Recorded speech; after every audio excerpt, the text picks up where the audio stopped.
Welcome to DTC Podcast. I'm Eric Dyck. Today we're spinning up a conversation with Dan Demsky, founder of one of my personal favorite apparel brands, Unbound Merino. I have been a fan of this miraculous material for years, but no brand has nailed the comfort, style, luxury, and lifestyle like Unbound has in this hyper-growth market. Today's podcast goes deep on Dan's steady growth journey to 8 figures with improving profitability month over month, which Dan credits to Unbound's methodical approach to growth that never sacrifices brand or authenticity, even when slugging it out in the trenches of performance marketing. You'll hear why Unbound's ruthless focus on travel has been critical to their growth, how his ASMR travel videos shot by the founders themselves are the biggest creative needle movers to date, and why Unbound's sustainable growth focus is a massive benefit to both his team and his own lifestyle. Stick around for a promo code offered to DTC listeners so you can all start living the Unbound life in superfine merino. On with the show. What's interesting is we do this post-purchase survey. We ask the obvious question is like, how did you first find out about Unbound Merino? The number one answer by far is YouTube. Always YouTube. 30 to 45% of the people respond that, but we do nothing on YouTube. I mean, other than give some influencers some product, and we dabbled with some paid influencers recently. This is all like very, very recent stuff. But the reason we're doing that is because we were getting these answers in our post-purchase survey that YouTube is the number one place that they found us. We spent all this money on Facebook ads and all this money on Instagram ads and all this money on Google ads, but none of it compares to YouTube, where we spent $0.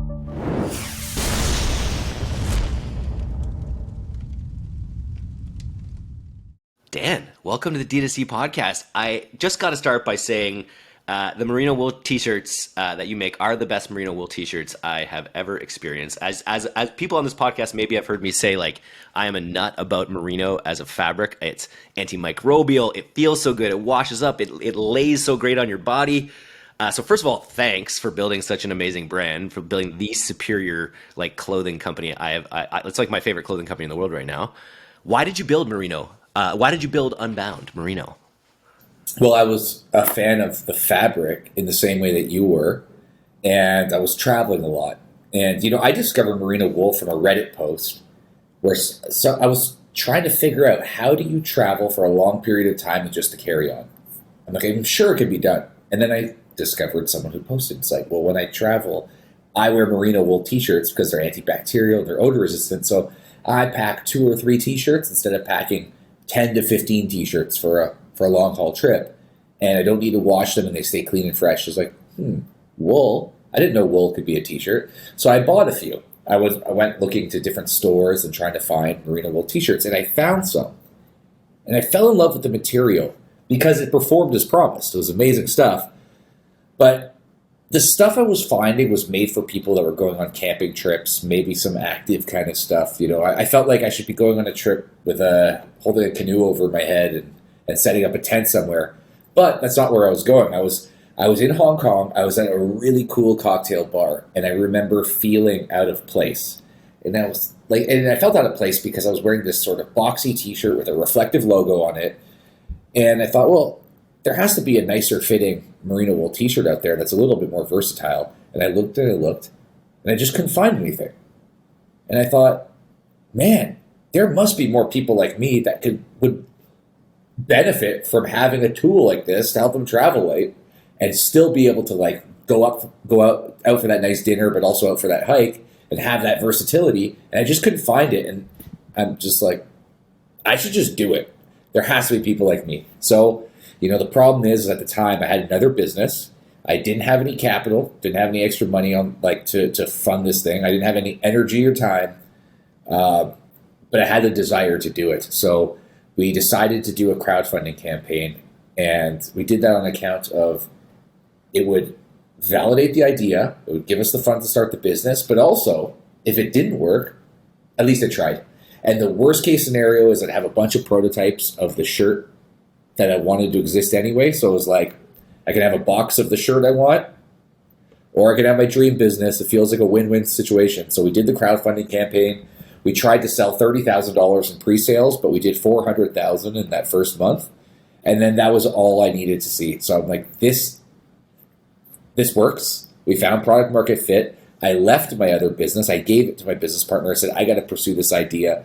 This brand is so authentically me. We're going to help people solve a big problem for how to pack and travel light, and let's get it going. So I just started this company, and it just started taking off ever since.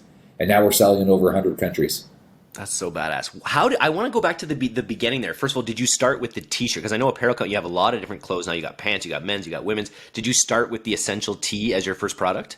Yeah, we just had the t-shirt in black and gray, but we also did boxer briefs and socks. Because we wanted to, our thinking at the time was, what takes up the most luggage space that we can, by adding just our stuff, would reduce the most amount of space and allow you to do carry-on.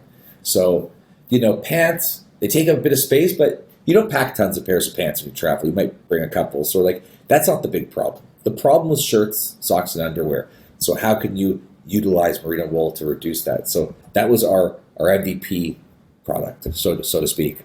And I was gushing in the pre-talk here just about how I love the Kit Nace merino wool. I have a smart wool which actually has that same boxy cut that I think you referenced versus the cut of this, which is so modern and nice. Also, the feel of this is so much softer than some of the other ones. How long did it take you to get the fit and the fabric the way you wanted it? Were those early prototypes kind of what I'm wearing now, or has it evolved a lot since then? It's evolved.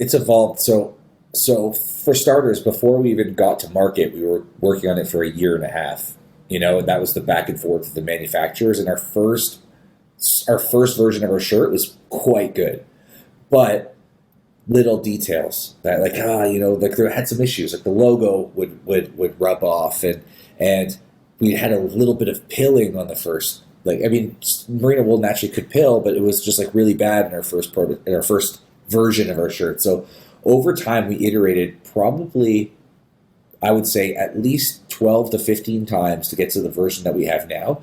But those changes are so minute that if you weren't looking for it, or we weren't pointing it out for you, you might not know the difference. Little bit of a size thing. There may be a little short, a little bit increasing the GSM, which is the weight of the fabric, to make it a tiny bit heavier so it drapes a little differently.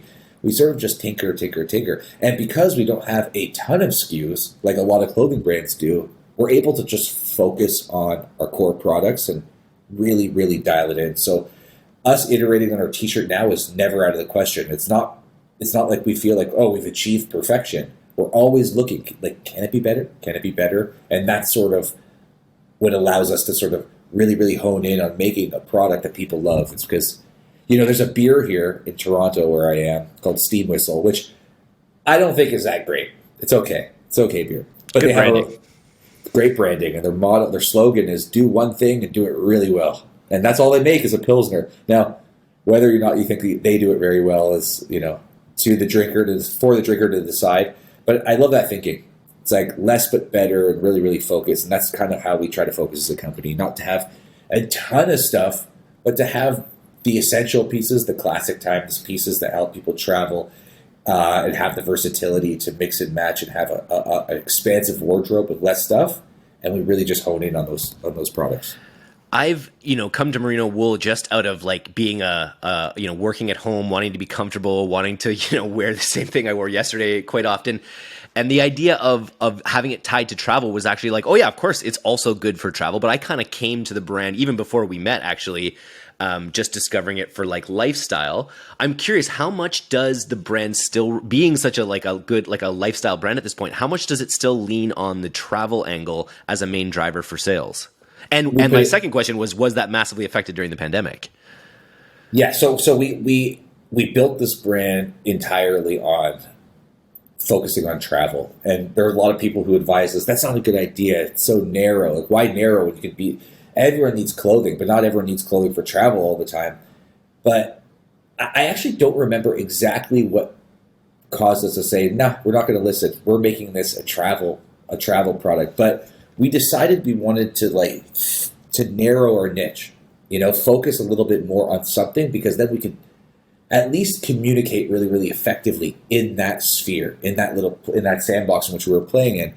And what we realized is by focusing on that niche, travel, and all of the benefits that it has to travel, once someone buys that product, packs it in their bag, travels with it, our customers aren't dumb. They realize, I'm like, wait a second, this doesn't just add value to my life for travel. This just adds simplicity in my wardrobe in general.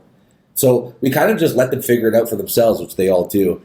And that just allows us to really, really like hone in on marketing. It's like we make t-shirts, and our t-shirts, you're wearing it, I'm wearing it. They're plain. They don't stand out. It's not like we have our logo that's visible on anything. So for us to compete in the market of all of t-shirts, it's like it's a red ocean. Everyone's there. It's really, really hard to compete. And you're twice as expensive as most t-shirts.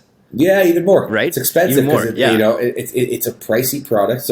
So we feel it's better to really, really narrow that focus so that we don't compete with the mass brands. There's less to compete with because we're focusing on a smaller area. And it works really well for us. And travel is also an aspirational niche too, right? Like it's also a lifestyle niche. Like it's not like you were going to activewear where people were only going to be wearing it for, and it would look like activewear, it would feel like activewear. Like travel's like everyone wants to be someone who travels, and everyone wants to look good and stylish while they're traveling.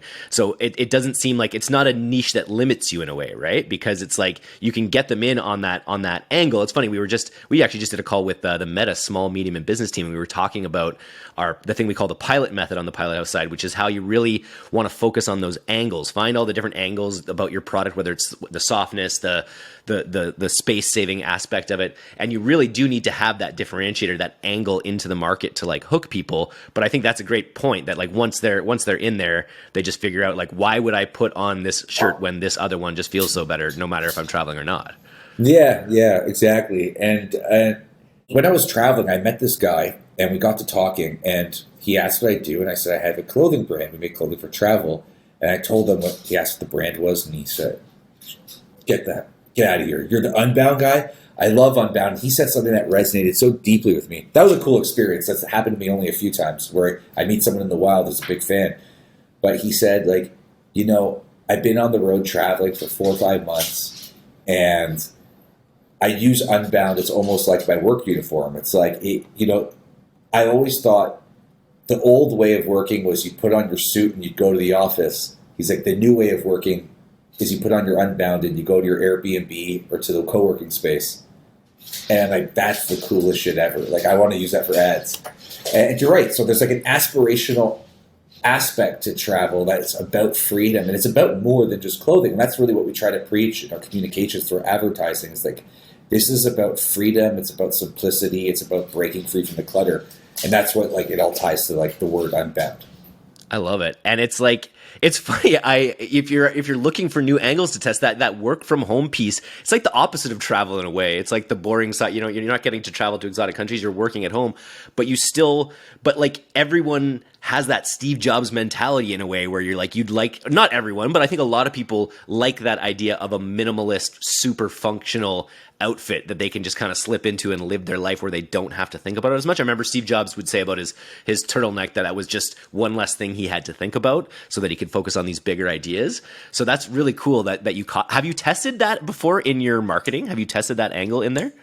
A little bit. So it's funny that you say Steve Jobs. So in our original crowdfunding campaign, it was all about the benefits to the customer, about how it's going to make your traveling way better. That was everything. But right at the bottom of the campaign, he said, but wait, one more thing or something. Like, just like Steve Jobs used to say at the end. But there's I forgot how he said it, but wait, but there's more. But one more thing. I forgot how he said it. But we copied Steve Jobs, and we talked exactly about that. It's like, this is about more than just travel. This is about removing decision fatigue and freedom from all the other clutter in your life. So it's not just freedom of skipping the luggage carousel and breezing through the airport. This is the freedom of having less at home.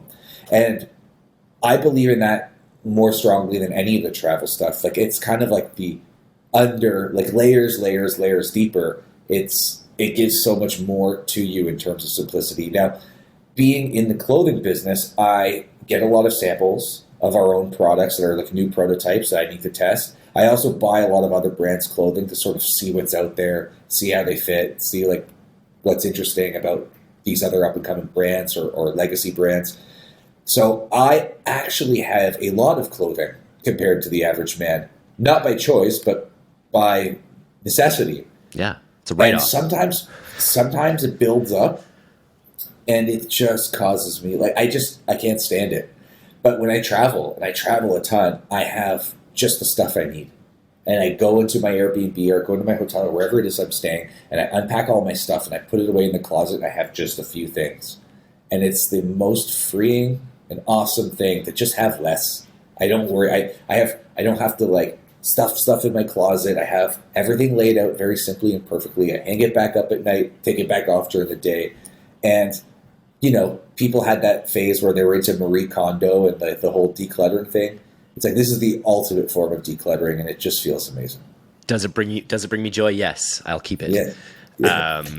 That's really cool. I wanted to ask about your marketing and the education piece that's necessary with something like merino, because as you say, it's 2 or 3 times more expensive than another garment that might to a layman like look the same. And so I'm curious, like in your advertising, when you're bringing people into the brand, are you bringing people in that are already merino aware and looking for a superior version of it? Or are you educating them on what merino is and justifying the price point? Or both, I guess. It's both. So we really try to introduce people to merino for the first time, because there's a lot of people who just don't realize that merino wool is a garment that isn't like a scarf or a beanie. Like, it doesn't have to be a warm Christmas sweater, right? That's what they think when they think of wool. They think itchy, thick. It's like, no, this is super fine and it's buttery soft. So then on top of that, all of the benefits from this material, there are so many people who just have no idea this exists. So we try to gear our marketing towards getting the new customer, but merino wool fans, once you get it, you're obsessed with it. Just like you said, before you even wore our stuff, you already knew merino wool, and it was all you wanted to wear, and you've tried all the brands. So merino wool people find us, and we find it's a pretty even split. Half of our customers, they know and love merino wool, and they're trying us as a new option. And the other half they've never heard of this, and they've been digging away at our site for a bit, trying to figure it out, looking at reviews, and giving it a shot. I should know this, and maybe I should have asked it earlier. But what is merino wool? Is it like champagne? Is it from the Merino region of France, or what actually is merino wool at this point? I'm afraid to ask. Merino is a sheep, so Okay. It's the sheep it's the wool from a merino sheep, and they're in New Zealand and Australia. There used to be some in the United States, in the Vermont area, many decades ago. They're all gone. They all were sold back to Australia. So all of it. It's a super fine wool. The difference between that and other wool is if you take it down to the individual strand, it's super fine. So that's the difference. And that's why you can, it's common to see T-shirts and things like that from a merino sheep, but you're not going to see a different type of wool making T-shirts, because it would just be too abrasive and thick, and it wouldn't work as a T-shirt. Is the company still mostly like is the hero product still the T-shirt? Is that still like the bulk of the sales for men and women? There's some competitive products, but our core product is, and potentially always will be, our black T-shirt. We put so much into that product, not just from a product development standpoint, but also from a marketing standpoint, that it's like there are people, and we have the super fan customers who all they wear is the black merino wool Unbound T-shirt. That's it. So like it's kind of like our staple. And to be honest, if I didn't need to test out all of our products, if I were just a customer of this brand, I would have black Unbound T-shirts, and it's all I would wear, because it always looks good. It looks fine in a casual setting. It looks great when you're going out for a nicer dinner. You can put a nice jacket over it. It's my favorite. It's most people's favorite. It's an amazing product, and it's so merino is just so, it just doesn't, like, I'm not a smelly guy, but if you wear most clothes for a day, you're gonna have some smell. Like, merino just doesn't do that. That's the antimicrobial capacity of the fabric itself. Yeah, and naturally too. Unreal. No synthetics. So you're building this company that's kind of based around high quality. Not necessarily permaculture, but these are clothes that are not disposable. These are not shirts that you're going to go through on a really quick basis. These are going to maybe you build your life around them.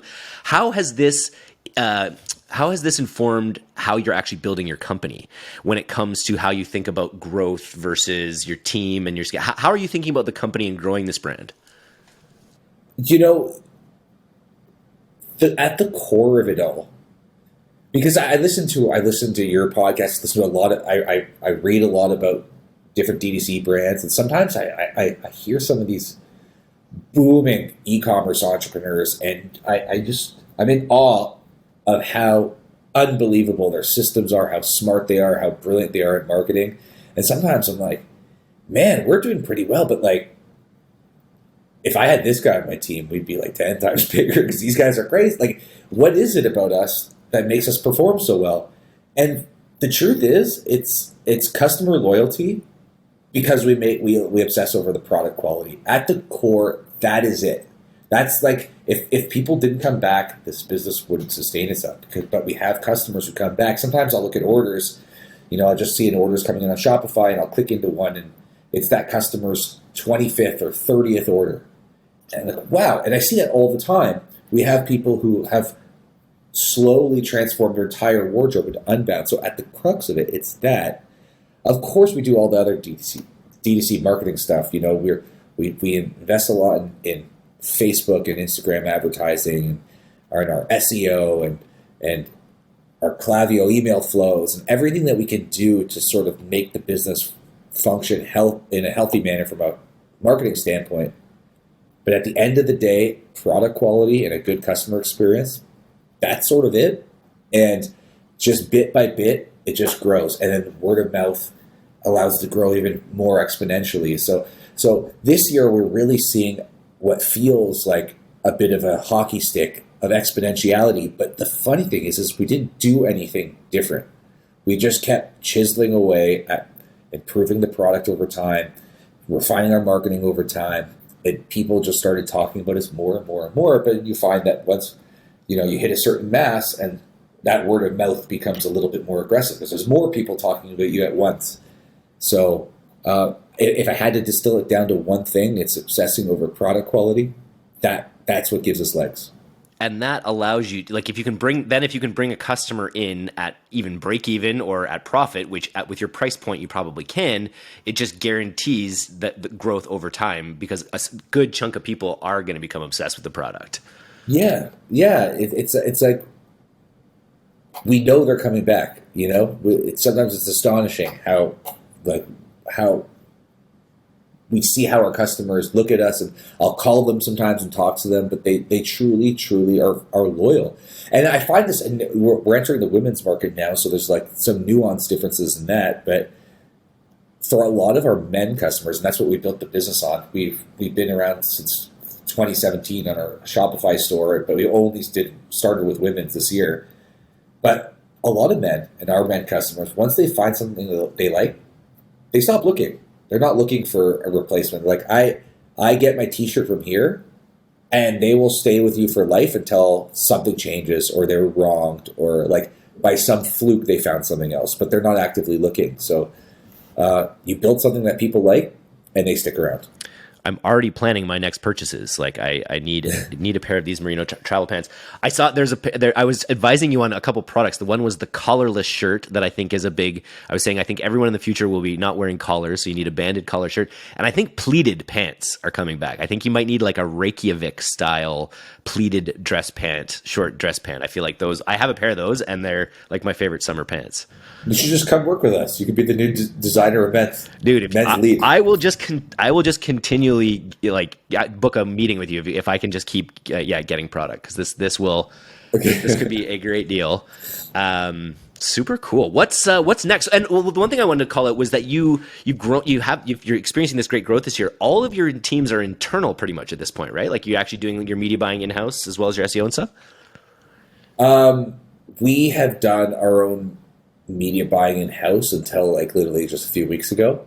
So we outsourced it to a media buying agency recently because the guy who was leading our media buying was just overwhelmed with a million other things. Actually, right now he's AI obsessed, and we think AI is going to supercharge so much of our business. So we kind of want to like let him explore that obsession and how it applies to us, because we think there's huge opportunity there. But yeah, we're still like heavily involved as we're outsourcing a little bit of the creative, but the lion's share of what we do, from script writing to the shooting and editing, it's like all managed internally. me and my two business partners, we all have marketing backgrounds, so we kind of just get it. So we just do it ourselves. But yeah, it's almost all internal teams. We're not a huge team, but we carry a big load, and it works. That's awesome.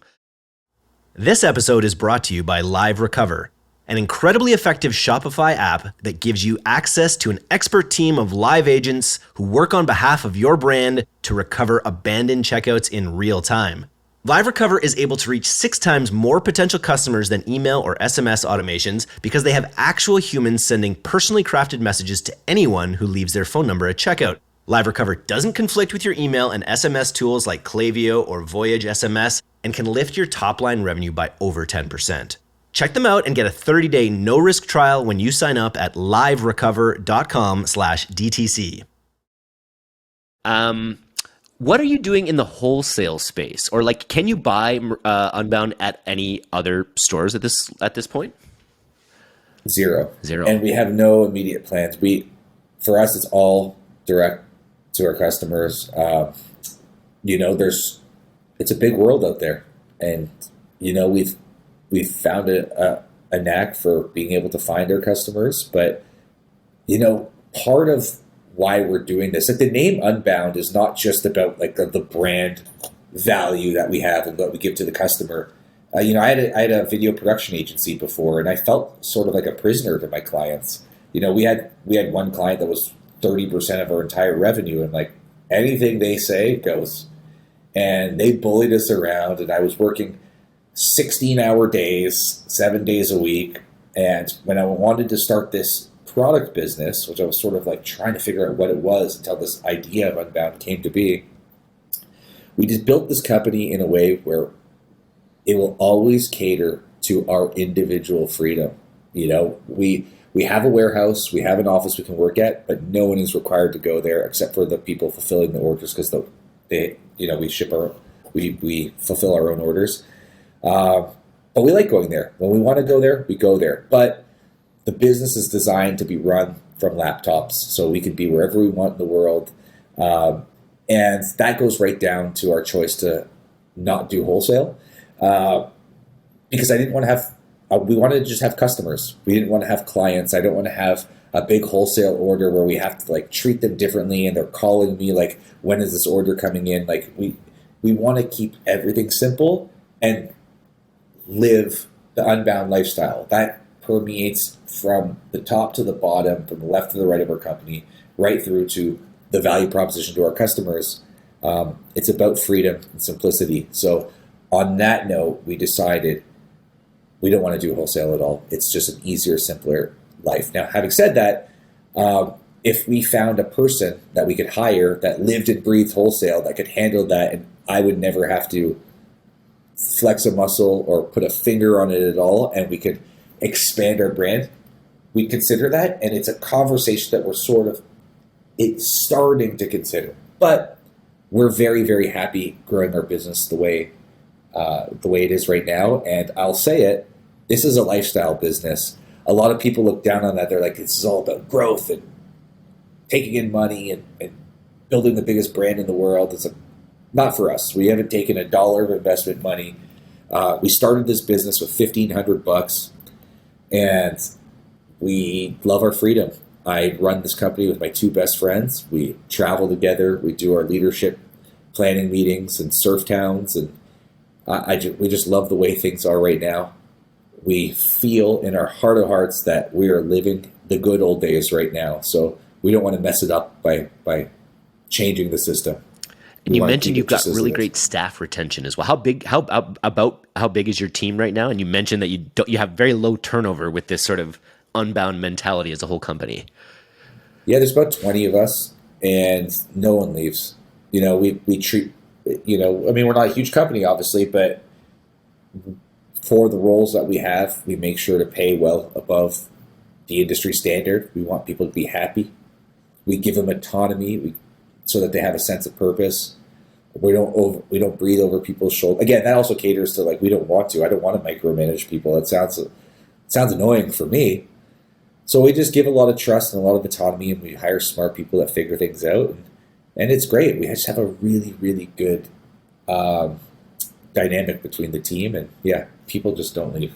And your position on wholesale currently, is it about the same position for Amazon, where you're not currently on it, but if you were able to, bring in something that didn't, that just was purely incremental, you'd consider it? Amazon, I'm even less hot on, to be perfectly honest. It would be hard to get me to want to be on. The Amazon does one thing, which I think if you want to get in more people's hands and make more money, sure, it's great. It's a channel, and it's an important channel for many, but you don't get to have a relationship with your customer. You don't know who that customer is. And on account of that, I find it to be just like, it's just about making more money. I don't want to compete with Amazon for selling our own product. If we have our core product on Amazon, I'll be honest with you, if I were buying Unbound, and I could buy it from unboundmerino.com, or I could buy it on Amazon, I might pick Amazon if that had that Prime checkbox, because that thing is going to come maybe a day or two faster. I'm just more comfortable with it. It's just like I'm used to Amazon. I'm already ordering, whatever it is I'm ordering on Amazon. You don't put your payment info in, which is the biggest thing, I think. It's just that one click, buy, let's go. But then we don't get to have the relationship with the customer. We don't get to show them the other products that might be of interest. So it might be the harder path to not have Amazon, but it's the better path. And I don't know. I don't even think about Amazon. I don't care. Nice. Other brands could be on Amazon. Love it. What about influencers or creators? Is this something that you're kind of using in your ad strategy? Yeah, and it's a weird world, because sometimes you could put a bunch of money. Now, I think it's changed dramatically over the course of the pandemic, where the value of these people skyrocketed, and they know their value.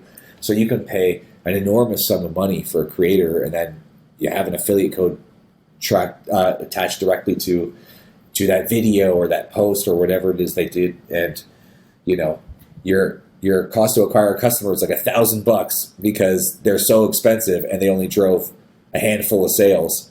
And then on the other hand, you'll get someone that will reach out to you and they'll say, "Hey, and this actually happened back in January. A guy reached out and said, 'Hey, I want to I love your product, and I want to review it for a video I'm doing about how I pack light when I travel. Can you send me a few things?'" And I didn't even look at what his YouTube channel was. I just said, "Sure, I'll send you a few things," right? So we sent him a couple T-shirts, and he asked to be set up in our affiliate program. And that was the cost of a few T-shirts. That video absolutely blew up our website.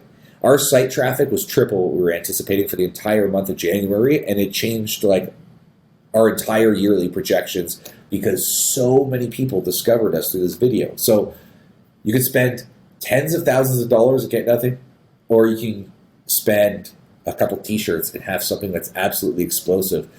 And I don't know how you bottle that magic. So we're right now sort of testing different podcasts, different influencers, different creators, different affiliates. And I could not say with any certainty what the right strategy is, other than just try it all as much as you can afford. And sometimes you get lucky. And when you find those people that really, really resonate, where your product resonates with their audience, at that point, it's all about building that relationship, like keeping them close and providing value to them. That's a theme I found, is that quite often that value over indexes in the people who come to you, right? And that just makes sense. It's the same thing for like clients and Pilot House, right? The ones that come to us to say, "Hey, we want to work with you," are going to have a better relationship than any others. And so, yeah, it's hard to replicate though, right? When when they come to it organically, they're going to be so passionate about it, they're going to be so authentic about it, that it might be hard to replicate when you're out there looking for others. You also said that you had someone mention your product on the Joe Rogan show. Yeah. Well, that's a really, really cool story. So it's cool and tragic at the same time, because he didn't remember what the name of our brand was. So there's an astronaut, his name's Terry Virts, and he is a big Unbound Merino fan. And he was on the Joe Rogan show talking about how he wears merino wool in outer space, and how it's like you perspire, and like this stuff is magic because it will never smell, and like that's a problem. This stuff, the way your T-shirt smells when you're on the International Space Station. This is so cool to talk about. Like, but he's like, this is the best stuff. They do like exercise while they're on the space station, and Joe Rogan was saying, yeah, that stuff's amazing. I wear it while hunting and this and that. And then he said, Joe Rogan asked them on the air, what's the brand that you wear? And he's like, oh, I don't remember.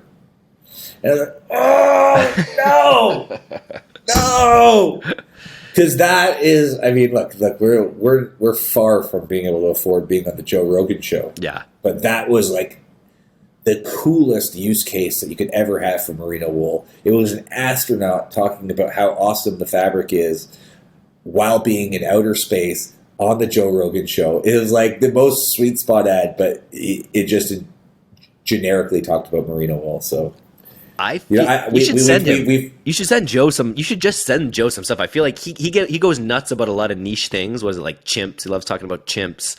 Loves talking about some other really niche things. I feel like merino wool is something he could really geek out on as well. Yeah, I think he already gets it. So maybe you're right, but yeah, you're right. I should just do that. I mean, I think I had the impression that it'll get lost in the pile. Everyone wants to get in Joe Rogan's hands, right? You start with me. You start by making me an influencer, and then you work your way up the podcast ladder. I'm a few rungs below Joe, but it's a good start. Well, you got to get on Joe Rogan. Okay, there we go. I'll get on Joe Rogan. Get on Joe Rogan. You talk about merino wool. I'll be the Trojan horse. I like it. Yeah. So you mentioned this hockey stick growth that you're experiencing right now, which is a real culmination of all your efforts over the years. Are you doing, when that growth starts, is there anything you're doing to capitalize on it more? Is there has that level of growth that you're experiencing now changed the business or how you think about it in any way? We just try to not get overly excited and try to add in any superfluous expenses that we weren't adding before or thinking of before. It's like we realized we got here in a slow and steady manner, so keep going. The return on ad spend we get from our ads is like really, really high. It's higher than a lot of the I see under the hood of a lot of these much bigger DTC brands. So part of me, it's like, let's just invest profit into more growth, even at the expense of our ROAS going down. It's all just about staying slow and steady, only hiring when we need it. It hasn't changed anything. The only thing that's really changing behind the scenes is we're running out of inventory and we're scrambling to keep it in stock, calling every supplier, trying to figure out like what we can rush, what we can get to the front of the pile. And that's the best problem to have, but if we run out of inventory, it's a problem. So we're trying to figure that out right now. And that's the thing that I'm trying to study the most. I hear of some of these brands, even in the apparel space, there's one that grew to $150 million in their third year. And all I'm thinking, like, how did you handle the inventory?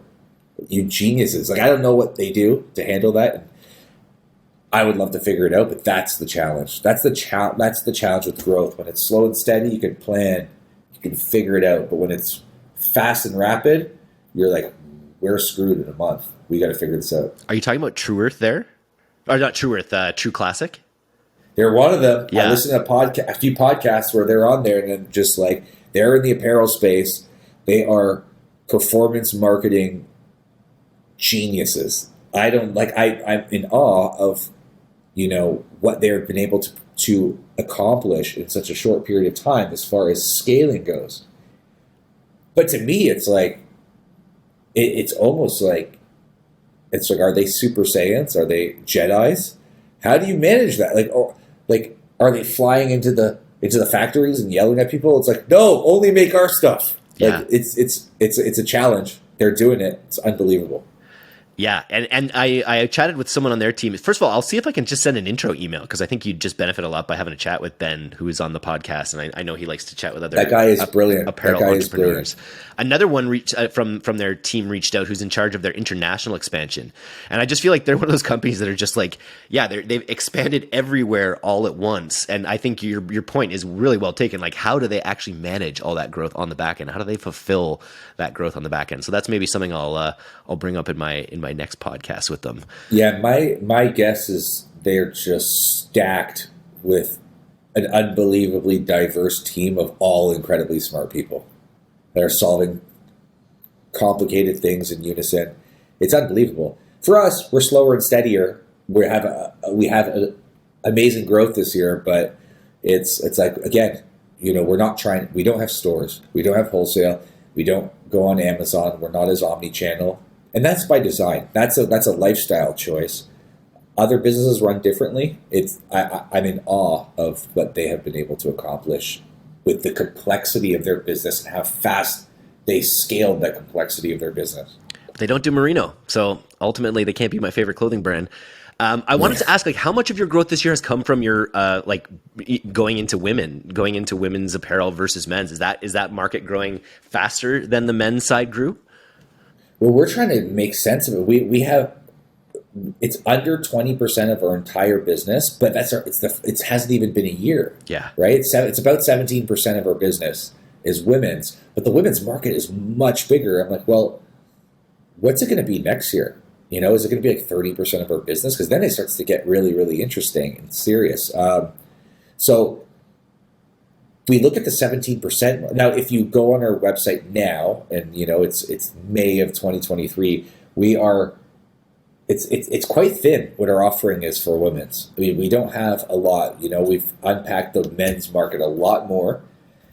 And I look at that and with a pretty slim offering, being out of stock quite frequently on most of what we have with women, it's like 17% of our sales. It's like, that's really fast and pretty astonishing. So it's a huge, huge part of what our forward direction is.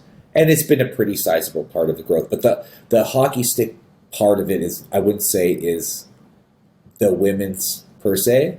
It's just in general, I think a lot of the word of mouth stuff that's been happening, the YouTube videos that have been happening, what's interesting is we do this post-purchase survey where, we ask the obvious question is how did you first find out about Unbound Merino? And the number one answer by far is YouTube. Always YouTube. And it's usually in the 30 to 45% of the people respond that, but we do nothing on YouTube. Other than give some influencers some product, and we dabbled with some paid influencers recently. This is all very, very recent stuff. But the reason we're doing that is because we were getting these answers in our post-purchase survey that YouTube is the place that they found us. But we spend all this money on Facebook ads and all this money on Instagram ads and all this money on Google ads and all this money on SEO stuff. But none of it compares to YouTube, where we spend $0. So, okay, let's try to figure out what's happening here and maybe have some control over it. That comes from people who know us and like us and review us and talk about us. And it's unbelievable. I'm just looking at it on YouTube, and there's 20 or 30 different merino or Unbound product reviews, all from travel influencers, right? Which makes a lot of sense that it would just a perfect mix there. And we've probably paid for 2 of those. Wow. Huge. There's a couple of them that have become affiliates, but they were already wearing our stuff and talking about it. We reached out and said, hey, do you want to give your viewers a discount code, and we can track it? We can give you an affiliate cut. And there's a couple of those, but for the most part, that's entirely organic. I look at in the call I did with True Classic there, I feel like their central concept of just hey, it's a t-shirt, but it fits you better. It doesn't, your t-shirts make you look boxy and like you have small arms.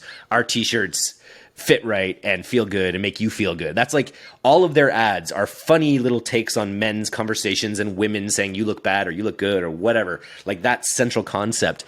I wonder if there's something like that. I know you guys don't really have that funny brand right now, right? You have a much serious lifestyle, high fashion brand. But I wonder if there's if there is something in that conversational style, oh, it doesn't smell, or some of the central features of merino wool. I wonder if there's an opportunity to create that kind of angle-based content for your product.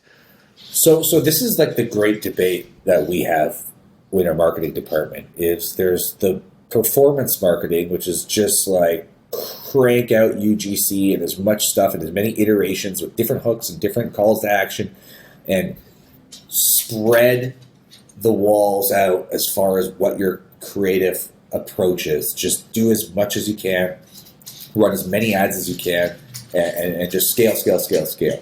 And you're trying to get your, a good enough ROAS and crank in as many customers as possible. But then there's the brand marketing, which is more just like about trying to convey who you really want to be as a brand. And I think they're at odds. Like if you do too much of a focus on performance marketing, it takes a little bit of a chip away from like what you're trying to develop as a brand. And us being a premium price brand, we're not a mass market brand. It's quite expensive. We're reluctant to go too hard on just the performance marketing piece, even though that might be great for sales. We are really trying to figure out, like, how can we represent our brand in a way that we deem is on brand and still be appealing in this sort of clickbaity kind of world. And sometimes, to our disappointment, we've had a bunch of ads that we believe really strongly in, we think represent our brand really, really well, and they fall flat, just completely flat. They don't perform. And then the most clickbaity one that makes us want to smash our face on a brick wall when we watch it is the one that performs so well. And we're like, well, what are we supposed to do here? If we are a business, we have to make the numbers work. So recently we've tried a really, really cool approach that is performing on we have a really good CPM, but it's travel footage, and it's travel footage of our own, where we did these videos that we call them the ASMR videos, where it's just like clips of traveling. So my business partner, he's on a trip. Where was he? I think he was in Vietnam, and there's like the clink of a glass, and like, he cheers, and like there's just like 5 little moments that show him walking around and meandering in this. I think it was in Vietnam, and there's no talking, there's no selling. It says one T-shirt, unlimited possibilities, or unlimited travel possibilities, or the uniform of travelers all over the world. There's a couple of little slogans we have at the end, and we started making more of these. But people watch them because it's beautiful travel footage, and it gets people sort of engaged, interested, and we're getting those people who are engaged by travel footage. And if they watch that whole video, then they go into sort of the middle of the funnel, right? So we found something that works, that is us, that isn't like literally a kitschy. It doesn't like demean what our brand is. It is our brand, and we're trying to do more of that, and it feels so good. And what's also cool about that is we can get footage from our customers who are avid travelers, and we can feature their stuff. And it's an endless amount. Like there's one in Tokyo, one in the Rocky Mountains, one here, one there. And it's just like these sonic experiences where you just watch something really cool, and they're really short and they're really punchy. So we're trying to find what, the other way of doing things, when all of these DTC brands are focusing so heavily on like just like what has the ROAS that we need, and how can we get our ad spend up to $1 zillion a day because we have a zillion ads that we're running. For us, it's like, how do we get people in that fit like our brand persona, that care about who we are for real, and feed them stuff that is our brand, that feels like our brand, that doesn't demean our brand, and we're trying to do less of the performance marketing stuff. Having said that, you still have to do the clickbaity stuff if you want to survive. That's really interesting. I love that story. And it as a performance marketing agency, Pilot House, right? Like we're always this conversation of branded versus, we're not calling it we used to call it scrappy. It was always scrappy creative was what works best. So often from the performance marketing standpoint, we're trying to I think it was like, we're calling it like organic, authentic, or something like that. And it sounds like what you're doing with the travel footage kind of fits that bill a little bit, where it's going to look different than a regular ad in the feed, which it's going to look authentic, which is what's really cool, but it's still a branded experience. And what we always find is it's like, it kind of takes all kinds in the feed a little bit. Like you do want to have people authentically engaging your product, using it like UGC performance style, and then you do want to have the branded looks as well, and that most customers now are accustomed to having both of those kind of experiences in the feed with a brand, hopefully without diminishing it too much. But it sounds like that's a great opportunity. That like everyone has those moments of travel, and even just a glass clinking walking down a street at dusk, or like all those great memories everyone has from travel, to try to actually capture those in like that wordless ASMR way. I'm going to be looking for those in the wild, because I think that's a great concept. And the performance of those ads being, the fact that they're doing well is one of the most exciting things that's happened for us, because it's like we care about our brand. And like there's a lot of advice out there for as far as DTC marketing goes, that it's like, oh, brands are so they're so precious about how they represent themselves. It's like, that's not how it works. Even some of these great ones, like these great growing brands, they say, no, you have to just put out UGC, and you have to do it. And I just don't want to have to accept that. I feel like, maybe we're playing the game on hard, but we're trying to build a brand that is cohesive. It's not just like, we're not cutting ourselves at the ankles to try to just get sales and get people's, in their face with something that might be like silly or humorous or clickbaity. We're trying to do as little of that as possible. And the ASMR thing is like such a beautiful example of like putting the customer like in the shoes of someone doing something they want to be doing. These are travelers. They know what it felt like to have that experience, and it's immersive and it feels good. And if that works, we're going to go all in on that, because that's who we are. That's what our brand stands for. So there is a little bit of a feeling like, if this were a video game, the DTC marketing video game, we're not playing it on easy. We're not doing the game genie. I don't want to. You don't have the. Yeah, I don't want to have the website that has the pop-ups that has like 20 things. It's like, do you want to add this to your order? Yeah. No. Okay. Well, how about this? And how about this? Like, I don't want to feel like I'm in a flea market. Yep. On my website. It's like we want to feel like you're buying the tools that are going to wisp you away into that awesome place where you're going, and it's like, it's not about just milking your wallet. Like, there's something about that just doesn't feel like us. So while everyone's zigging, we're trying to zag, and it might not be the smartest thing, but it works for our brand, and I think long term it's the right choice. If you're hockey sticking on hard mode, I'd hate to see what easy mode Dan Demsky would look like, because I fully respect it. I think it's a super great approach. And I'm just eager to kind of keep watching your brand, keep being a fan, hopefully an influencer of the brand as well. This is really awesome. Thanks for coming on the DTC podcast today, Dan. It's so awesome to be here. I read your newsletter, and it's just like a cool feeling for it to be full circle and to be here. That's so cool. I think we mentioned in the interview. We can cut this if it's not the case. But do you have a promo code for DTC listeners who want to try Merino Unbound? I have FAM here. Is that the code? I will give you a code. Why don't you just tell me what the code is right now, and then I'll go make it.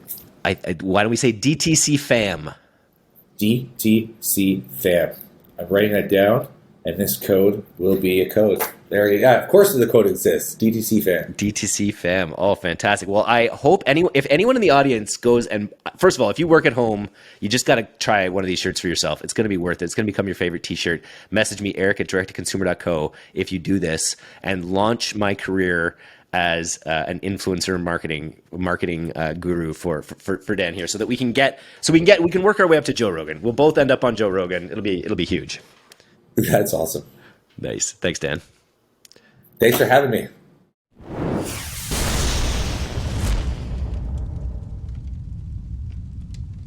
Thanks so much for listening to today's episode. If you're not a subscriber to our newsletter, you can do that right now at directtoconsumer, all one word, .co. I'm Eric Dyck, and this has been the D2C Podcast. We'll see you next time.